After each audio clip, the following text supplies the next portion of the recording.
яъне ин якум бор мехапанд огоҳӣ метиҳанд ва касое ки кор карданӣ мешаванд мутаассифона 3 сола. Ман ҳамаи документҳоям соз будак. Салом тамошобинони барномаҳои Сорбон Сафаров. Тамошобинони азиз ва гиромӣ, пеш аз навора тамошо карданатон ҳатман дар ҳамин видео якта лайк монед ва бо диққат тамошо кунед. Чхеле ки номи видеоро диден, мо дар бораи праваи тоҷикӣ ва праваи российскӣ гап мезанем бародаро. Агар ягон нафаре ки мехоҳад бидона аз Россия депортатсия дора ё ки надора, номери WhatsApp мебироя бинависен ҳамуҷада 100% проверка мекуна метия барои шуморо. хоб бародарои азиз ва гироми қадр, чхеле ки медонен аз моҳи апрели соли 2024 то моҳи апрели соли 2025 муҳлат додагӣ буданд ки праваҳои российскӣ бигиранд ҳар нафаре ки дар Федератсияи Русия кору фаъолият мекунад ё ҳар нафаре ки вид на жительство дора ё ки гражданствои российскӣ дора. Ва хушбахтона бигем ки ин муҳлат ба охир расид ана ҳамин 30 апрел, тақрибан як моҳ пеш. Ва ҳозир рейдҳо ташкил кардесанд дар чӣ хусус? ба мақсаде ки як сол муҳлат доданд ва гуфтанд ки праваҳоро алиш кунен, праваҳои тоҷикиро российскӣ кунен, оё мардум кардак ҳамира ё ин ки накарда, гуфта рейдҳо ташкил мешавад. ва дар ин рейдҳо чӣ гуна амалиётҳо сар мезанад барои шумо мефаҳмонем. дар ҳоле ки шумо праваи российскӣ гирифтагӣ нестен, ба праваи тоҷикӣ кор кардесен дар Россия, дастгир кардан дар рейд ки қапидан агар дар бори аввал аз 10 то 15 ҳазор рубл ҷарима таъин мекунанд. яъне ин якум бор мехапанд огоҳӣ метиҳанд ва ҳамин қадар ҷариматон мекунанд ки мисол бояд шумо праваи российскӣ бигиред. ва бод шумо бо ҳамин хел беаҳамиятӣ кардем ба праваи тоҷикӣ гаштан гирифтен, кор кардан гирифтен, дар ҳоли дуюм ки дастгир кардан аллакай дар ба задани ҳастае ки мисол як бор шуморо штраф кардагиам ба ҳамин хотир, ба дар ҳоли дуюм автоматически мегиранд шуморо депортатсия мекунанд.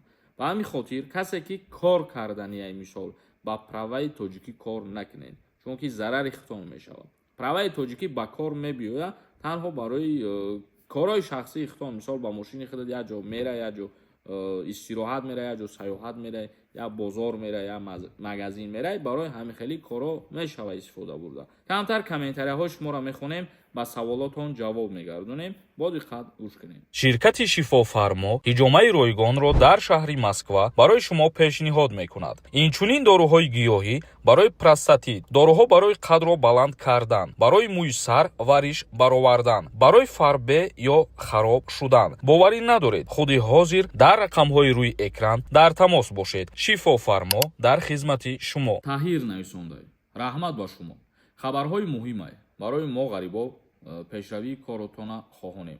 зиндаву сарбаланд бошен. мо кӯшиш мекунем манфиати худмона камтарам боша барои шумо бирасонем ва камтар информатсияҳо пешкаш бигардонем.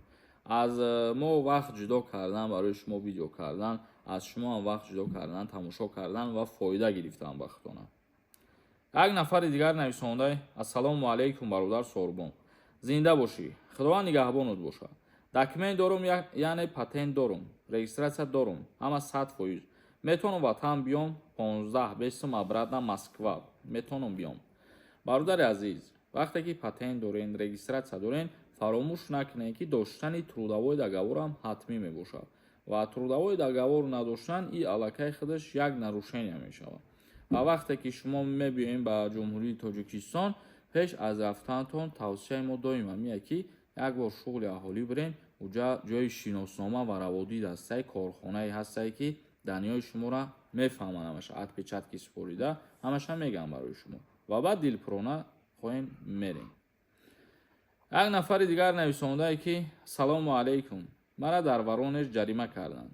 ман аз Москва метавонам ҷаримаро супорам. чӣ гуна супорам? вақте ки ҷариматон мекунанд, ҳамун ягон қоғаз метиҳанд, ягон квитансия метиҳанд, ҳамун код дорад. ай тариқи банкомат метавонем ки бо ҳамун код штрафа пардохт бикунем бародар.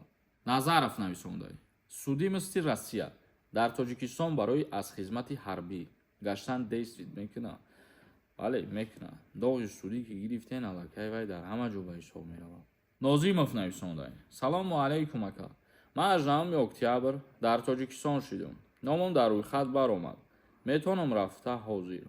18 октябр омадагӣ бошен ва ҳозир аз май мегӯем 6 моҳ 5 моҳ вақт гузаштагиай. бале, шумо метавонед ки сафар кунед. борз нависондай: ягон хушхабар аз ин барнома надидем. Хай камтар ба ақл шидан дар кор ва ба мафкура тамошо кардан дар кору бо диққат тамошо кардан дар кор ки баъд бифаҳмияд чира бахта. Як нафари дигар нависондае ки ассалому алайкум, мара везма маҳкам кардиянд 3 сола. Ман ҳамаи документҳоам соз будак. Як штраф 2 сол пеш бит спорида будамаш. Сабабаш худам намедонам. Ман агар 2-3 моҳи дига бестам Русияда баромада мара депорт меган. Вақти ҳамин савол менависем бародаро илтимос мекунем я бор бихонем, баъзе ҳам хеле нофаҳмо менависӣ ки вақти хонданда 10 бор хитагум мекунӣ.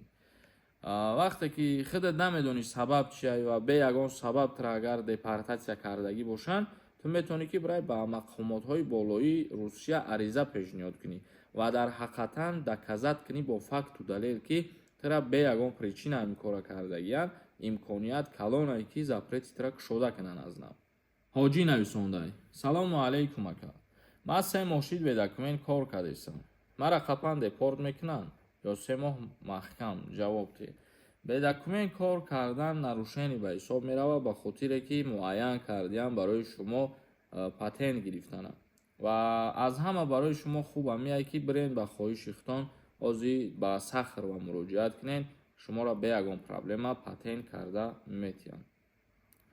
Як нафари дигар нависондай: салом акаи Сорбон, яка писара хизмат мебаранд ё ин ки не?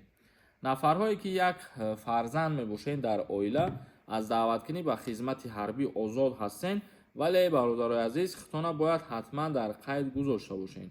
ҳуҷҷатҳои зарурира гирифта ба военкомати ноҳия шумо бояд ҷамъ кунед, барем пешниҳод кунед.